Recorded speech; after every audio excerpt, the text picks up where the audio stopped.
parce que vous pensez que chercher à se vendre, ça n'est que dans son travail. Quand vous faites une rencontre, vous cherchez à être vu sous votre meilleur jour. Quand vous êtes en compétition pour X raison que ce soit, vous avez envie d'être le gagnant. Savoir se vendre, business ou pas, ça fait partie du jeu de la vie. Et lui, il sait se vendre. Vous savez, c'est assez amusant d'ailleurs depuis 10 ans, depuis 15 ans. Les gens viennent à moi non pas seulement pour faire des selfies, mais en fait ils veulent débattre avec moi. Parce que comme je débat à la télévision et que j'aime ça, j'aime la confrontation des idées, eh ben les gens ils se piquent au jeu et ils viennent me dire ah, mais là je suis pas d'accord, ou là c'est formidable, etc. Et oui, quand on vise la présidence d'un pays, on a plutôt intérêt à savoir séduire ses électeurs. Une élection présidentielle c'est ça. La rencontre d'un homme et d'un peuple, quoi. Donc. Il le sait, il le dit et il en joue. Alors comment est-ce que cet homme de 63 ans né à Montreuil a-t-il réussi à se placer en tant que potentiel présidentiable ? Quelque chose me dit que on a pas mal à apprendre sur sa manière de savoir se vendre. Je suis pas là pour vous parler politique, hein. Aucun intérêt dans cette vidéo. En revanche, je suis là pour vous parler des 5 clés de communication qu'on va mettre à jour ensemble et que vous pourriez faire vôtre pour vous aider vous aussi à mieux savoir vous vendre dans la vie de tous les jours. Zemmour est un petit géant. Et quand il s'agit d'exister sur un plateau télé, tout compte, hein. Avoir un meilleur éclairage, avoir peut-être même le son un peu plus fort, bref, avoir une position physique dominante fait partie du jeu. Et parmi toutes ces petites astuces, évidemment, avoir l'air plus grand que son interlocuteur, ça compte. Et c'est là que la position du siège de Zemmour est plutôt surprenante. Bruce Toussaint a l'air d'un géant à côté de lui.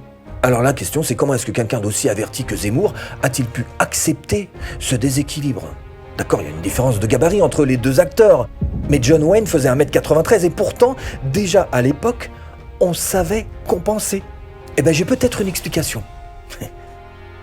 La confiance en soi. Sa carrière commence en 1986 et puis en 2010, il passe en télévision. Ça lui donne une certaine dose d'expérience, évidemment. Mais cette expérience acquise lui permet d'avoir une véritable assise intérieure et puis surtout de respirer la confiance.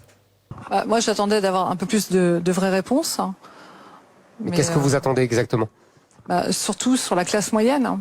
Donc la classe moyenne qui est au-delà des 2 000 euros, entre 2 000 et 3 000 euros, vous en avez pas parlé. Hein. Ah bah si, j'en ai parlé bien sûr. Et la prime, qu'est-ce que c'est ? Et la participation, qu'est-ce que c'est ? Et les allocations familiales, qu'est-ce que c'est ? Et le quotient familial, qu'est-ce que c'est ? C'est pas la classe moyenne, ça ? Vous avez parlé de 2 000 euros tout à l'heure. Je vous ai parlé uniquement de moins de 2 000 euros pour la baisse du CSG. Elle est intéressante cette scène, il se passe plein de choses, regardez bien. Le regard de cette dame qui cherche littéralement refuge dans les yeux du journaliste, elle se fait bousculer par 4 arguments consécutifs. Et quand elle reprend la parole, on sent que quelque chose en elle vacille. Écoutez bien sa voix. Vous avez parlé de 2 000 euros. 2 000 euros. Évidemment, c'est compliqué pour cette dame, c'est pas son métier, et elle se retrouve face à un orateur plutôt habile. Mais j'aurais pu aussi vous parler de ces 4 arguments. 2 000 euros, entre 2 000 et 3 000 euros, vous en avez pas parlé. Hein. Quand il s'agit d'égrener ces 4 arguments, ils tombent comme générés par une machine. Et les allocations familiales, qu'est-ce que c'est ? Et le quotient familial, qu'est-ce que c'est ? C'est pas la classe moyenne, ça ? Et ce silence d'à peine une demi-seconde, suspendu dans les airs, qui marque une conclusion qui du coup devient lourde à porter. C'est pas la classe moyenne, ça ? Savoir se vendre, c'est aussi respirer la confiance. Et respirer la confiance, ça se base sur 2 choses. D'abord, l'expérience qu'on a acquise tout au long de notre parcours, mais aussi notre dialogue intérieur, c'est-à-dire la manière dont on se voit, la manière dont on se parle. Et ensuite, ça se manifeste par la communication non verbale. Le contact visuel établi avec son interlocuteur. Chez Éric Zemmour, la posture est droite. L'ouverture du corps qui signifie aussi, c'est vrai, celle de l'esprit. Le rôle des mains, les mains qui symbolisent tellement ce que nous sommes. Bref, on a là tous les éléments d'un langage corporel charismatique. Mitterrand, Mitterrand le savait, il nous avait fait une énorme campagne en 81 sur le thème « La force tranquille ». Il avait cette confiance, il avait ses idées fortes. Mitterrand était une licorne. Une licorne ? Une licorne en marketing, c'est par exemple une start-up qui est carrément hors norme. C'est savoir se différencier, savoir être singulier. Dropbox par exemple, Blablacar était une licorne, qui encore Snapchat, voilà, des exemples, il y en a beaucoup. Mais Mitterrand, oui, parfaitement, Mitterrand était une licorne, c'était une offre disruptive. Tout comme les Zemmour. Et il le sait. Et c'est son but. Non, parce que moi je change le système. mais c'est pour ça que j'ai demandé si on devait parler mais de dans 6 mois. l'électricité. Mais dans 6 mois. Non, excusez-moi. Pour changer le système, il faut négocier à l'échelle européenne. Il faut comprendre. Non, parce que c'est trop facile de dire ça. Changer le système. Savoir se vendre, c'est aussi savoir vendre son projet.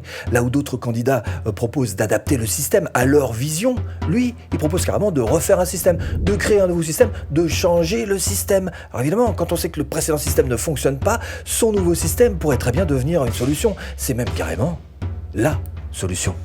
Et quels moyens vous allez mettre en œuvre pour le réaliser, que ce soit matériel, personnel ou même financier? Je vais vous dire, si je ne le croyais pas possible, je ne me serais pas présenté. Voilà. On va être francs tous les deux. Et qui nous dit qu'il a raison? Qu'importe ce dont il parle, je suis pas en train de vous parler de politique. Je vous dis, qu'est-ce qui nous prouve qu'il a raison? Rien. Mais c'est pas grave. L'important, c'est pas ça. L'important, c'est qu'il imprime de manière forte ses propres idées. Moi, j'étais tranquille, j'avais une vie tranquille, j'écrivais des livres, j'avais des émissions de télévision, tout allait bien pour moi. Si je suis venu dans cette, je dirais quoi, aventure, on dira, pour être gentil, c'est parce que je pense que, il faut arrêter toute immigration. Et il a tout à y gagner. D'abord, ça lui permet d'exister grâce à un message qui est différent, et puis aussi d'exister grâce à des idées fortes. Et plus il sera dans la répétition de ce type d'idées, plus il va passer pour une forte tête, et plus il aura des idées marquées. Savoir se vendre, ça passe donc par ces 2 points qu'ont compris les plus grands, comme Steve Jobs. Être quelqu'un d'unique, avec des idées fortes, ça se mérite. Mais quand on y arrive, on a tout à y gagner. On y gagne notamment l'attention. Parce qu'on soit un petit marketeur qui cherche à être vu sur les réseaux sociaux ou un grand homme politique à être vu sur les plus grands médias nationaux, le principe reste le même. On cherche tous, dans ce genre de cas, pour réussir à glaner de l'attention. Prendre des risques oratoires, c'est le prix de l'attention. Alors évidemment, ça pousse aussi à radicaliser un peu ses idées, parce qu'on a tous tendance à s'intéresser beaucoup plus aux trains qui arrivent en retard qu'à ceux qui arrivent à l'heure. Tiens, par exemple, Zemmour. Lui, il est connu pour ses prises de position sur l'immigration. Monsieur, vous avez raison. Sauf que la responsabilité d'un chef d'État, c'est de voir au-delà de ça. Et de voir la politique globale de la France, le destin du peuple français et le rapport avec l'immigration. Donc moi, je vous dis, j'arrête. Évidemment, il se différencie en se comparant aux autres candidats, mais c'est aussi la persévérance de ses idées poussées qui viennent le placer comme étant un candidat à suivre. Un homme et ses principes. Pour vous vendre, plus vous allez affirmer vos grands principes directeurs, plus vous allez renforcer votre aura, plus vous allez renforcer aussi votre réelle différence. Alors évidemment, de temps en temps, il y a quelques petits soucis. Ah, pas du tout. Vous savez, je pense qu'il a le droit d'avoir son opinion, évidemment. C'est le principe de l'émission, on échange. Je suis ravi d'échanger. Absolument. On se confronte, c'est très bien.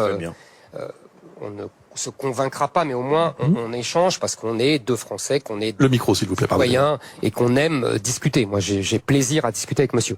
Mais je ne pense pas que c'est ce qui me manque. Au contraire, je vais vous dire l'inverse.